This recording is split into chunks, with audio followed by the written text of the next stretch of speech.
Hello दोस्तों, नमस्कार। मैं एफडी और आपका मैथ्स विडी के यूट्यूब चैनल पर स्वागत है। तो हम पढ़ रहे हैं हिस्ट्री पढ़ रहे हैं, जिसमें मॉडर्न हिस्ट्री में टॉपिक उठाया गया है हैदर अली के बारे में। उसमें हैदर अली, कर्नाटक वार और आंग्ल मैसूर युद्ध, ये हर एक चीज़ का डिस्कस किया जाएगा यहाँ पर। तो थोड़ा सा मैं 2 वीडियो जिसमें ऑलरेडी अपलोडेड हो चुके हैं उसके बारे में थोड़ा सा रिविजन करते हैं, फिर इसको आगे कंटिन्यू करते हैं। तो पहले देखो, पहले में क्या था कि हैदर अली के बारे में डिस्कस किया। उसमें फर्स्ट कर्नाटक वॉर और सेकंड कर्नाटक वॉर के बारे में इसमें डिस्कस किया गया है। उसके थर्ड कर्नाटक वॉर के बारे में डिस्कस किया। तो थोड़ा सा इसका हम ब्रीफ डिस्कशन कर लेते हैं यहाँ पर। तो देखो, फर्स्ट कर्नाटक वॉर कब स्टार्ट हुआ था? तो ये फर्स्ट कर्नाटक वॉर को the war of fasting succession के नाम से भी जाना जाता है। इसमें क्या हुआ था? इसमें ये कौन से संधि के बाद, एक्सलॉसॉपिल संधि की बात, ये वॉर समाप्त हुआ था। कौन सा संधि?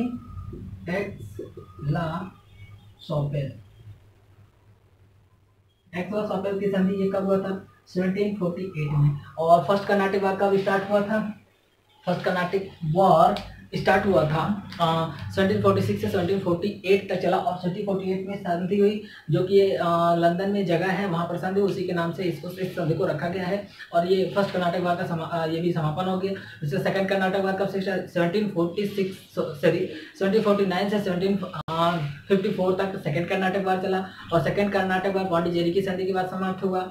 और 1754 में पौंडीचेरी की संधि के बाद सेकंड कर्नाटक वॉर समाप्त हुआ। उसके बाद से थर्ड कर्नाटक वॉर के बारे में आता है। तो थर्ड कर्नाटक वॉर जो है वो इंडिया में अगर उसका इफेक्ट देखें तो उसको देखा जाता है 1758 टू 1763। लेकिन इसी के साथ क्या हो रहा था कि यूरोप में 7 ईयर वॉर से स्टार्ट हुआ। 7 ईयर्स वॉर की ही वजह से थर्ड कर्नाटक वॉर इंडिया में शुरू हुआ।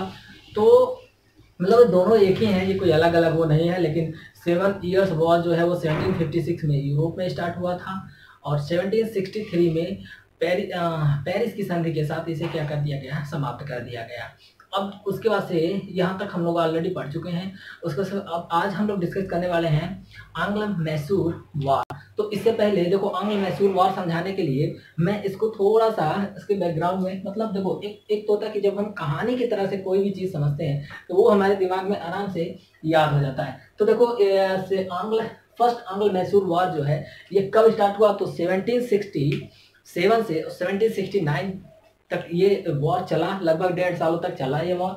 इसमें देखो, इसको समझाने से पहले मैं थोड़ा सा इसका बैकग्राउंड तैयार करना चाहते हैं। तो देखो, इसमें करना क्या है, तो एक हम ईयर रेफरेंस लेते हैं 1761। तो यहीं से देखो, इससे पहले क्या हुआ इसको समझाएंगे, इसके बाद क्या हुआ इसको समझाएंगे, क्योंकि देखो इसके बाद ही ये वॉर आता है। तो देखो, सबसे पहले हम लोग शुरू करते हैं। देखो, ये थोड़ा सा मैप है, मैप के बारे में थोड़ा सा बता देते हैं, फिर इस कहानी को जोड़ते हैं। इसमें कौन कौन से कैरेक्टर इन्वॉल्व थे उनको जोड़ते हैं, तब सारी चीज़ें दिमाग में एज ए स्टोरी दिमाग में हमारे सेट हो जाएगा। तो देखो, ये रेड लाइन वाले दिख रहा है, मराठा रीजन है। ये हैदराबाद रीजन है, जो ये सर्कल दिख रहा है हैदराबाद है। मैसूर, ये पूरा यहाँ से यहाँ तक का कौन सा रीजन है? मैसूर रीजन है। और ये यहाँ से यहाँ तक ये कौन सा है? नॉर्दर्न सरकार है। नॉर्दर्न सरकार भी क्या है कि देखो, नॉर्दर्न सरकार से क्वेश्चन क्या पूछ सकता है? इसमें पूछ सकता है नॉर्दर्न सरकार जो है इस समय किस किस राज्य का पार्ट है। तो देखो, नॉर्दर्न सरकार ये आंध्र प्रदेश का है और उड़ीसा का है। तो दोनों का ये पार्ट नहीं, प्रेजेंट की बात है, आंध्र प्रदेश और उड़ीसा दोनों में है। ठीक है। तो नॉर्दर्न सरकार एक कोस्टल रीजन है, जो कि 5 रीजन उस समय थे।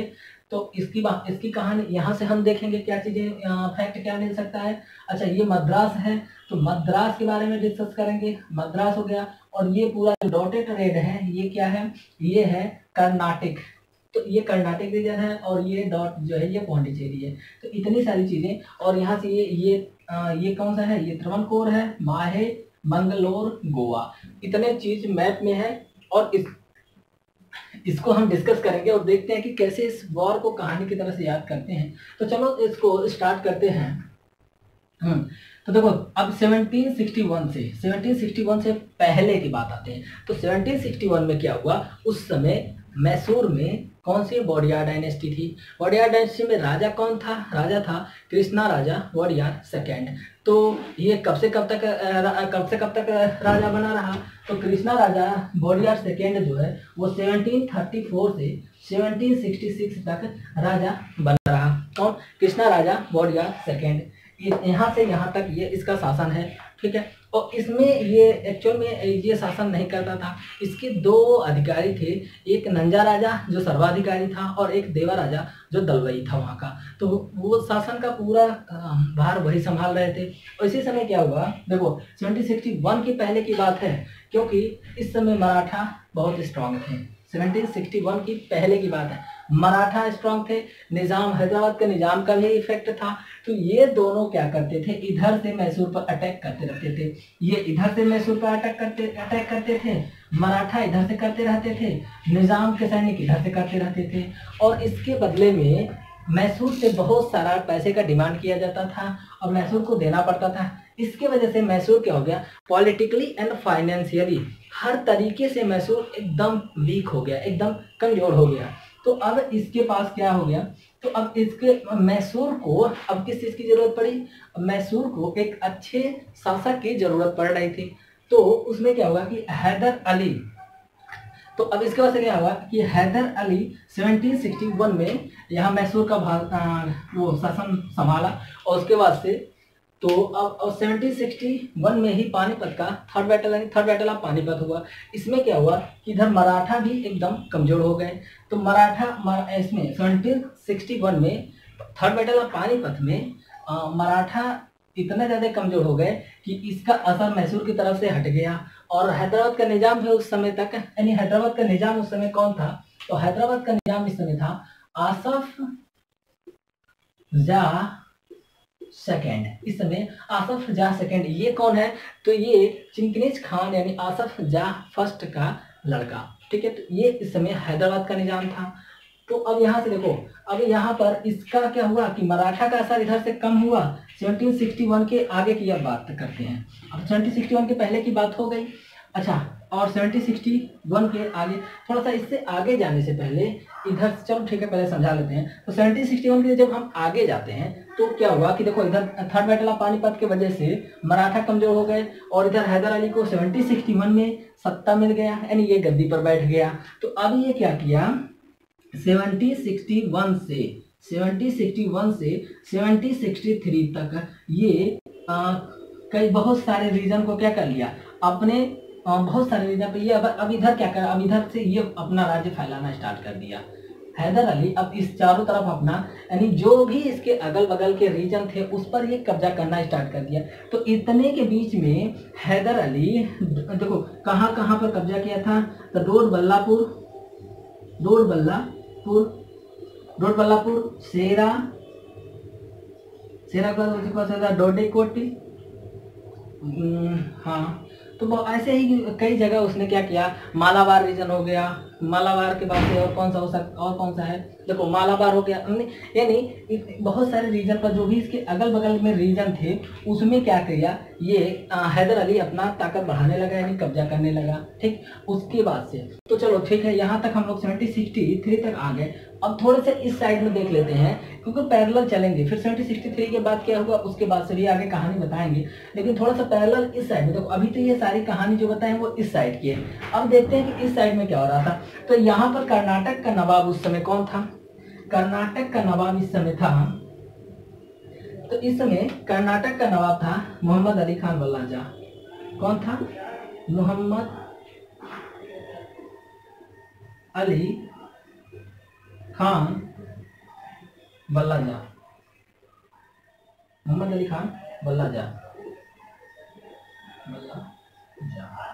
तो इस समय कर्नाटक का नवाब कौन था, मोहम्मद अली खान वल्लाजा था यहाँ पर। तो इसका ये जो मोहम्मद अली वल्लाजा है ये क्या कर रहा था, ये तो ऑलरेडी अंग्रेजों का ही सपोर्ट कर रहा था। उधर इधर बंगाल में क्या हुआ, देखो इधर आगे बंगाल है, बंगाल में अंग्रेज ऑलरेडी अपना पांव जमा चुके थे, वहां से वो स्ट्रांग भी हो चुके थे पॉलिटिकली और फाइनेंशियली, हर तरीके से बंगाल में अंग्रेज क्या हो गए थे, स्ट्रांग हो गए थे। इसलिए वहां पर वो अपनी ताकत किस पर बढ़ाना स्टार्ट कर दी, यानी आर्म फोर्सेस पर अपनी सारी, मतलब बहुत सारी चीजें, पैसा जो भी है वो किस पर खर्च करने लगे, आर्म फोर्स पर खर्च करने लगे। यहाँ से इनकी आर्म फोर्स भी स्ट्रांग हो गई।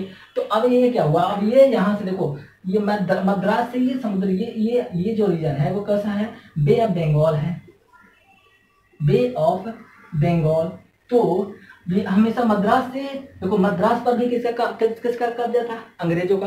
क्योंकि जब थर्ड कर्नाटिक वार हुआ, थर्ड कर्नाटिक वार कितने कब से कब तक हुआ था? 1758 से 1763, इंडिया की बात बता रहे हैं। वो 7 ईयर वार जो है 1756 से 17, थोड़ा सा लिख लेते हैं। देखो अगर 7 ईयर वॉर की बात कहेगा तो 1756 टू 1763 तक कहेंगे, लेकिन सिर्फ कर्नाटिक वॉर का इंडिया पर देखा जाए तो 1758 टू 1763, क्योंकि ये डेटा एनसीईआरटी में गिवन है। तो यहाँ से क्या होगा कि जब इस समय अंग्रेज, जब थर्ड कर्नाटिक वार हुआ, पेरिस की संधि तक होते होते अंग्रेज मद्रास, देखो मद्रास, बंगाल और बॉम्बे, 3 जगह पर अच्छा खासा पांव अपना जमा चुके थे। तो अब यहाँ से अब अंग्रेज क्या कर रहे थे? अंग्रेज यहाँ से अब यहाँ के लिए वो लैंड के थ्रू रास्ता चाहते थे। किससे? जमीनी रास्ता चाहते थे। और इस समय कब की बात है? 1758 तक, 1758 तक ये नार्दर्न सरकार पर, किसका कब्जा था? तो फ्रेंच वालों का कब्जा नहीं था। मतलब ये फ्रेंच वाले क्या करते थे? वो रेंट देते थे। तो जब ये अंग्रेज इससे, फ्रेंच वालों से यहाँ से आने जाने के लिए रास्ता मांगे बंगाल के लिए, तो फ्रेंच वाले ने मना कर दिया। तो फिर ये कहाँ गया? निजाम के पास गया। और निजाम के पास गया, ये जितना रेंट देते थे उससे ज्यादा रेंट देने की बात कहा। तो निजाम ने उस समय क्या किया? ऑफर को ठुकरा दिया। तो अब लास्ट में रॉबर्ट क्लाइव 1766 में, रॉबर्ट क्लाइव 1766 में कहाँ गया? शाह आलम सेकेंड, दिल्ली पहुंचा। शाह आलम सेकेंड के पास, यानी मुगल एम्परर शाह आलम सेकेंड के पास गया। वहां पर उसने यहाँ से रास्ता के लिए फरमान क्या कर लिया, यानी वो एग्री करवा लिया। मतलब अब उसको क्या यहाँ से फरमान मिल गया। तो अंग्रेज 1776 में नार्दर्न सरकार पर क्या कर लिए? कब्जा कर लिए। तो अब यहाँ से इनका रास्ता क्या हो गया? साफ हो गया। यहाँ से लैंड से आने के लिए जमीनी रास्ता आने जाने के लिए मद्रास के लिए हो गया। और यहाँ पर ये कर्नाटक जो था वो ऑलरेडी, मतलब मोहम्मद अली खान वल्लाजा, ये तो ऑलरेडी अंग्रेजों का सपोर्ट कर रहा था, सेकंड कर्नाटक वार में समझा चुके हैं। तो इस तरीके से अंग्रेज का इधर से भी आना जाना एकदम वो हो गया, मतलब रास्ता क्लियर हो गया। इधर से तो आते जाते ही थे, समुद्री रास्ते से तो आते ही जाते थे। तो देखो इधर की कहानी हो गई कंप्लीट। तो अब क्या हुआ?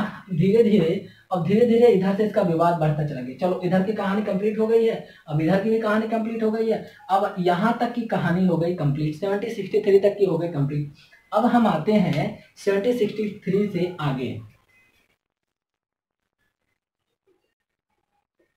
तो 1763 से आगे में देखते हैं क्या होता है। अब देखो 1763 से आगे की बात अगर हम कर रहे हैं तो 1764 में मराठा उधर क्या किया? माधवराव फर्स्ट के अंडर में, माधवराव फर्स्ट उसमें मराठा के पेशवा थे, तो उनके अंडर में मराठा अपनी ताकत बढ़ाए। यानी 1761, देखो 1761 में पानीपत का बैटल हुआ था, यानी थर्ड बैटल ऑफ पानीपत हुआ था, उसमें हारे, कमजोर हो गए। उसके बाद से मराठा क्या किया? अपना ताकत बढ़ाना स्टार्ट किए। और 1764, 1766 एंड 1761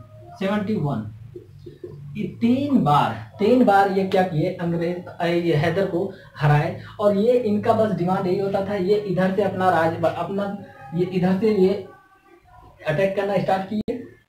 तो यहाँ से क्या होता था? तो हैदर अली को जब तक ये इधर से अटैक करने का, मतलब ये हैदर अली यहाँ पर कमजोर पड़ जा रहा था। अब तो इसको क्या हो, कमजोर इसलिए पड़ जा रहा था क्योंकि इसके बाद देखो इस समय 3 लोगों का अलायंस हो गया था। किनका किनका अलायंस हो गया था? मराठा और हैदराबाद का निजाम और अंग्रेज, ये तीनों एक अलायंस में मिल गए थे, यानी एक संधि कर लिए। अब इस संधि के वजह से क्या हुआ कि संधि की वजह से ये सभी तीनों इसके इधर से ये अटैक करते थे। तो फिर उस समय हैदर अली क्या किया? देखो 1767 की बात है, 1767 की बात है, जब फर्स्ट आंग्ल मैसूर युद्ध स्टार्ट होने वाला था। तो ये तीनों अलायंस कर लिए। कौन कौन? मराठा और हैदराबाद के निजाम और अंग्रेज, तीनों अलायंस संधि कर लिए। तो इस संधि की वजह से अब ये क्या हुआ? अब ये इसकी ताकत एकदम कमजोर हुई। तो हैदर अली क्या किया? डिप्लोमेटिक चाल चला। डिप्लोमेटिक चाल चल के ये क्या किया कि इसको, मराठाओं को कुछ पैसे देकर इनको न्यूट्रल रख दिया। कहा कि भाई आप मत बोलिए, इनको न्यूट्रल कर लिया। और हैदराबाद के निजाम से संधि कर ली कि जितने भी रीजन अंग्रेज का, जो भी रीजन इधर जीतेंगे वो क्या करेंगे? वो उसमें से तुम्हें शेयर देंगे। तो इस तरीके से इन दोनों को आपस में मिला लिया। अब बच गए अकेले अंग्रेज। तो अब क्या किया, 67 की बात है, 1767 में क्या किए, ये हैदर अली 1767 में हैदर अली इधर इधर चढ़ाई कर दिया, कर्नाटक साइड में मद्रास पर चढ़ाई कर दिया। और जब फर्स्ट एंग्लो मैसूर युद्ध जब तक खत्म हुआ उस समय तक अंग्रेज मद्रास पर लगभग यानी ऑलमोस्ट मद्रास पर वो कब्जा कर लिए थे। और उस समय अंग्रेजी फोर्स को कौन, यानी अंग्रेजों को कौन उस समय कमांड कर रहा था, तो वो एक कर्नल था, कर्नल स्मिथ। कर्नल को इंग्लिश में लिखते हैं कोलोनेल और स्मिथ, और हिंदी में इसको कर्नल कहेंगे, कर्नल स्मिथ। ठीक है, तो अंग्रेजी सेनाओं को मद्रास पर ये कमांड कर रहा था। तो इससे कर्नल स्मिथ को धीरे धीरे पीछे हटना पड़ा, क्योंकि इस समय इधर ये और ये दोनों मिलकर इसके ऊपर क्या कर रहे थे, अटैक कर रहे थे। तो एक मतलब 1769 में एक संधि हुई, 1769 में एक संधि हुई, जो कि किस संधि के नाम से जाना जाता है, मद्रास की संधि के नाम से जाना जाता है। और मद्रास की संधि कब हुई थी, देखो, the treaty of Madras, the treaty of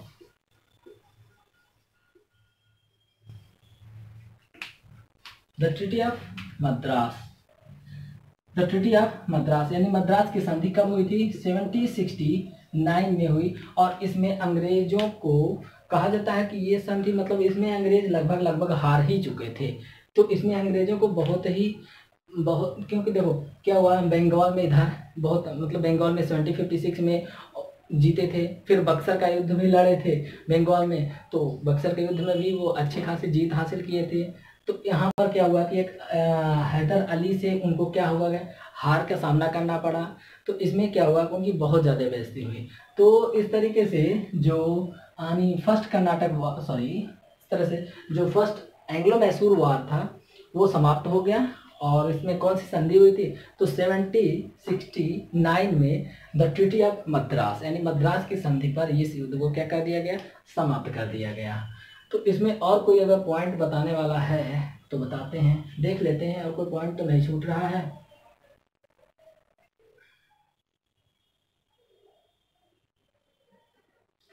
चलो ठीक है, तो इसमें यहाँ तक का इसको स्टॉप करते हैं, और अब मिलेंगे नेक्स्ट वीडियो में। ऐसे ही छोटे छोटे वीडियो बनेगा, क्योंकि ज़्यादा बड़ा वीडियो बनाने से देखने में भी थोड़ी दिक्कत होती है। तो इतने ही छोटे छोटे वीडियो रहेंगे और ऐसे ही कहानी की तरह से आपको बताते रहेंगे। तो चलो अब मिलते हैं नेक्स्ट वीडियो में। Okay, thank you, bye. अच्छा हाँ, एक बात और, अगर आपको वीडियो अच्छा लगे तो नए हैं तो चैनल को सब्सक्राइब कर लीजिए, और लाइक शेयर ये सब करते रहिए, क्योंकि ये सब आप करेंगे तो मेरे लिए सही रहेगा। तो आप लोग अपना काम करते रहिए, लाइक शेयर सब्सक्राइब करते रहिए, और मैं अपना काम इधर से आपको कंटेंट क्वालिटी ऐसे ही कहानी की तरह से, और जितना अच्छे से अच्छे हो सकता है कि इसको कहानी की तरह बताकर कहानी से इसको जोड़ें, उतना ही मतलब ऐसे ही इसको बताया जाएगा। क्योंकि अगर एक बार कहानी आप पढ़े रहेंगे तो चीज़ें जैसे कि ईयर याद रखना आसान हो जाता है। और अगर कहानी में थोड़ी सी गड़बड़ होती है, जैसे कि आप सिर्फ फैक्ट पर कूद पढ़ते हैं, तो वो चीज़ें उस समय तो याद रहेगा, जब आप याद करेंगे तब तो याद रहेगा, लेकिन बाद में क्या होता है वो भूल जाता है। और हमको पता रहता है कि हमको ऐसा लगता है कि ये चीज़ें हमको याद है, तो हाँ, रिवीजन की ज़रूरत पड़ती है। तो इस तरह से आप लोग ये छोटी छोटी चीज़ें करते रहिए, कहानी की तरह से याद रखेंगे तो हो सकता है ज़्यादा दिन तक याद रहे। क्योंकि कोई ज़रूरी नहीं है कि आप अभी भी एग्ज़ाम में बैठेंगे, हो सकता है 2 महीने बाद बैठें, 4 महीने बाद बैठें।